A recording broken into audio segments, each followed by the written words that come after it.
everybody, it's Chris, and I'm back to react, and God, my voice is horrible. I don't know why it's horrible, but it is. Second of all, yes, I got a haircut, and I fucking love it, so, hell yeah. And, third of all, fuck. I was watching this, movie sequels by the odd1sout, and I got triggered, and I decided, let me pause it, stop it, and watch the rest of it as a reaction. And I'll tell you why I was triggered in the reaction. And that's why we are here. So, let's get into it. I know some of it already, but I don't care. Let's get into it. Me, Jaden, Domix, Ross, and Aaron are all going on tour doing a show called Scribble Showdown. We're going to these cities on these dates. So if you want to see us play some drawing games live, then go to scribbleshowdown.com, link in the description. Please. Ads. Okay, enjoy the video now. Do you all remember that classic kids movie made in the 70s about a pig and a spider? Yeah, Charlotte's Web.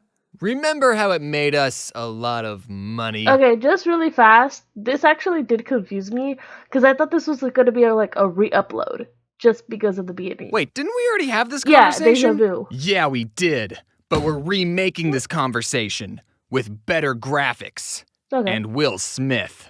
Nice. But why would we remake something that's already good on its own when we could be making something totally original? Because, Ethan, we don't want to take risks, and this'll make us more money. But won't it be obvious to the audience that we're only doing these remakes for the money?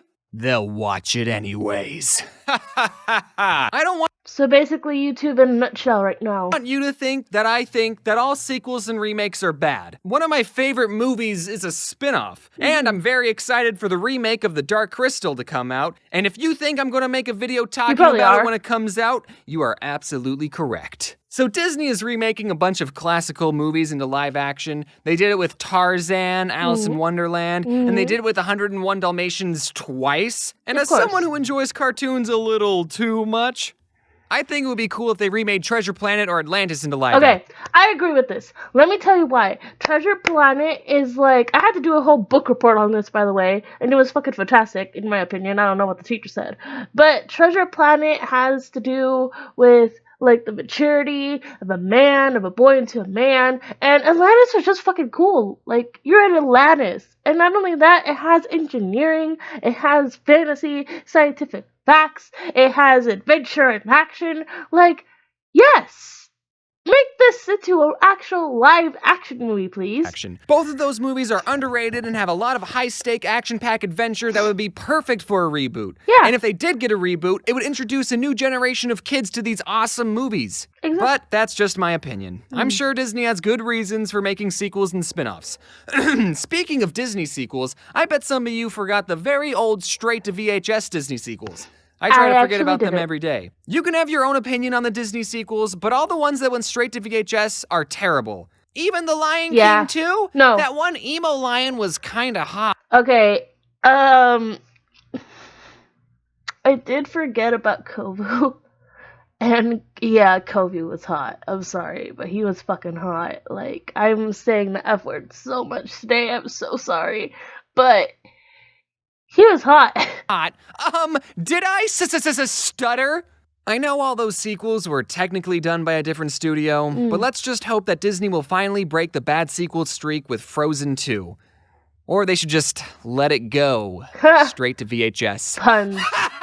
Some franchises like Harry Potter or Lord of the Rings have long overarching stories that are designed to have multiple installments, and as long as the studio doesn't stretch out one book into 3 movies, then those types of movies are absolutely fine. But I don't want to talk about those movies. I want to talk about sequels to standalone films. Now, I believe that a sequel to a standalone film can be done, but it's a delicate process. It really is. Because in the first movie, you establish the characters and the world they live in, then the protagonist has to overcome a problem, usually defeating a villain, and then the characters live happily ever after, and the story is all wrapped up nicely with a bow, and simple storyline. What a nice story we got there. I'm just gonna set it down and watch it from time to time and not change it one bit. But then a sequel comes along and says, oh, you thought the characters lived happily ever after? And then rips off the nice bow and says there's another more evil villain who was... That's usually what happens, and as we're gonna see right now, it's sadly what makes a lot of them horrible. Wasn't mentioned in the first movie for some reason. If a sequel turns out bad, it can devalue the original movie. There's a reason we don't talk about Atlantis 2 or Pocahontas 2. Or Mulan 2, or Hunchback 2, or Aladdin 2, or Cinderella 2, or Beauty and the Beast 2, or Tarzan 2. Because they didn't happen. To an extent. So that's why I'm always impressed whenever a good sequel is made. And a studio that I think does an amazing job at making sequels is called DreamWorks. But I've noticed a pattern with DreamWorks franchises that I've coined the DreamWorks trequel paradox. I think the right word might be trilogy, but I'm just going to say trequel. You see, DreamWorks has a track record of creating amazing sequels, but pretty subpar trequels. Here's what I mean. Now, keep in mind that these are not my opinion. These reviews are objectively correct facts. And also, I just want to say I know that these movies are kids' movies, but I like animated movies more than real ones. And I'm a cartoon character, so Shrek 1. Great movie, great characters, great message, 10 onion layers out of 10. Shrek 2, it's the first movie in history to be better than the original, and it created the best music video of all time. I need 11 heroes out of 10. Shrek 3? Not in my swamp. Okay. I do agree with this. Shrek 1, I never was into Shrek, okay? I'm not sorry, but I wasn't into Shrek. Now, I did enjoy the movies, though. I enjoyed number 2 more than number 1, but they were both pretty good. Like, I enjoyed it. I loved the second one where the princesses kicked ass. Like, that was just like, wow. Especially the Snow White singing scene, like, yes. And number 3, honestly, yeah, number 3 I could have lived without. It just bland. It wasn't really much. Like, I forgot to say this earlier, but I love movies with a passion. I'm a movie buff. I love them, okay? As much as I love food and friends. Maybe a little bit more. But, like, I just love movies. And like I said, Shrek 3, I just can't with Shrek 3. Okay, I know we might not all agree, but here's another example. Kung Fu Panda 1, perfect movie. It was. Any movie with anthropomorphic animals is always a win in my book. I think we have a best-selling franchise on our Panda Paws. Kung Fu Panda 2, just as good as the original. Nice. How many sequels have an animated bird as a villain? Besides Stuart Little 2. So far, we got 10s across the board, but then Kung Fu Panda 3 comes along and... I'm sorry, Jablinski, I just... Again, wasn't... I agree. Number one, I enjoyed it. I liked the introduction of Kung Fu Panda. I thought it was hilarious. I thought it was cool. A new involvement to do with the panda, to be the hero. Like, it was beautiful. Number 2, the backstory was beautifully executed, and I loved it. Number 3 was a letdown. It was just for comedy's sakes, and it was trying to finish up the background. But honestly, it just had a few loopholes in it, and I really didn't enjoy it. I'm feeling this one. Which is why I was so worried for How to Train Your Dragon 3, and let's just say the DreamWorks trequel paradox didn't break its trend.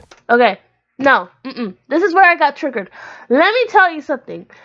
How to Train Your Dragon 3 was beautiful. Okay, it wasn't as good as number 1, it wasn't as good as number 2, but it was damn well better than any of the number 3 installments of any of their franchises. It wrapped it up in a beautiful bow, and, like, it actually, like, gave something, okay? It gave something. It made Hiccup grow up. It touched in a subject of trying to find out who you are while knowing that you could be independent while striving to become a great leader, okay? The other ones, like I said, was just comedy, just effing comedy, okay? They had nothing to bring to the table, okay? But number 3 for How to Train Your Dragon was beautiful, and I loved it. And like I said, it's number 3 because it's in 3rd place out of all 3 of them, but it still was amazing and better than all the other ones, okay? Sorry, I got really triggered when I heard this part, and I'm still triggered, so let's get to it. However, there's one franchise that doesn't follow the DreamWorks trequel paradox, and it haunts my dreams works. And that franchise is Madagascar. I remember loving this movie as a kid, and apparently I wasn't the only kid who enjoyed it because it made $193,595,521. So DreamWorks made 2 more of these movies and created the thing that haunts my dreams. Yeah, Moto. Now, personally, I don't really care for these movies. They're fine. I haven't rewatched them at all, so 5 out of 10. But there's another movie in this franchise. A movie that shouldn't be as good as it is, and honestly, I'm a little embarrassed to admit that it might make the list of my top 5 favorite movies. I don't think enough people are talking about this movie, so I'm going to be the one who breaks the ice. That metaphor is relevant because we're talking about Penguins of Madagascar. Penguins of Madagascar is the best movie that features penguins ever. Better than Happy Feet and Happy Feet 2, and it's 1,000 times more realistic than March of the Penguins. There's a scene where the penguins fall off an airplane and go hopping from one airplane to another. It's so entertaining, and it's all done in one continuous camera shot, so I'm not talking with a hint of irony when I say that this scene is a cinematic masterpiece. I don't remember when I first watched Penguins of Madagascar. It came out when I was 18, so I'm probably not the target demographic, but I remember after watching it thinking, wow, that's a good movie. And I didn't think about that movie again until years later on Halloween night 2018. I was in a Discord call with some friends who were also spending their Halloween night behind a computer, and naturally we were discussing which Madagascar sequel was better. Some people actually liked the second one, which was surprising, and I said, well, no matter what you think of the sequels, at least we can all agree that Penguins of Madagascar is better than both of them, right? And everyone in the call was like, what are you talking about? And instead of watching a scary movie that Halloween night, we all virtually watched a movie about penguins together, and I think everyone liked it. Okay, let's talk about another studio. No, let me pause this real fast. I don't know what that is, and I'm kind of scared about what it is. Madagascar is okay. It's just okay. I think the only reason why it's one of those that, like, didn't flop after the third movie is because it just has to do with comedy. There is some spots of lessons and stuff like that around the way, but it's mostly just comedy and time to relax and chill type of movie. The type of thing you would watch with chips and maybe some grass, but that's pretty much it. Like, I don't think it's something that I would consider one of, like, the DreamWorks top tier. And maybe that's why it haunts people's dreams, because they couldn't put that much effort and energy into another third one so it wouldn't flop. But again, Penguins of Madagascar was actually pretty good too. I actually did enjoy it, but let's get back into it. Pixar. Pixar movies do a good job at appealing to a wide audience. Kids like them because they're a cartoon, and adults like them because of their heavy themes like old people dying. Almost every is not one of those emotionally inducing movies. It doesn't teach a thought-provoking life lesson. It's an hour and a half of penguins fighting an octopus, and I love it. Every morning when I watch Penguins of Madagascar, I feel like a kid again. I am jealous of the writing in this movie. Okay, there's one fart joke, but that's my only complaint. Now, do I think Penguins is better than all of these Pixar movies? No, definitely not. But I do think this movie is really good, and IMDb gave it a 6.7 when it clearly deserves a 10. I don't know if this video convinced you to watch Penguins of Madagascar, but if you're retroactively looking for the next summer blockbuster movie to watch, then it's got my recommendation. James, are you being sponsored by Penguins?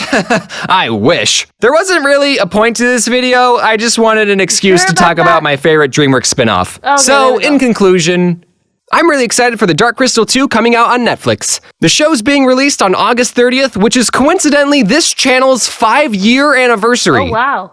So don't expect me to work that day. Okay. Pixar is just amazing. I just had to say it. It's really, really amazing. Brave, I've watched that over 10 times. I absolutely love the Scottish princess in that. Coco made me shed tears every single time I watch it, and I think those are like the only two hardcore ones that connected with me. The other ones are really nice and cool, but those two were the best ones in my opinion.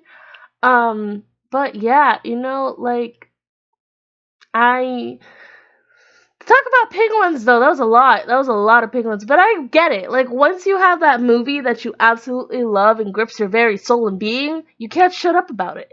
So, like, I get that. But, you know, I will continue to say that How to Train Your Dragon 3 was amazing. And that's just my opinion. Everybody has their opinions. But that's my opinion. But anyways, thank you guys so much for watching my reaction to that. I don't have as much energy as today. I didn't ear rape you guys as much as before. I'm slowly losing my touch, I think, but I'm not 100% sure about that either. So thank you guys so much for watching that, though, and I will see all you very beautiful, unique weirdos in the very next video. So I'm out, and peace.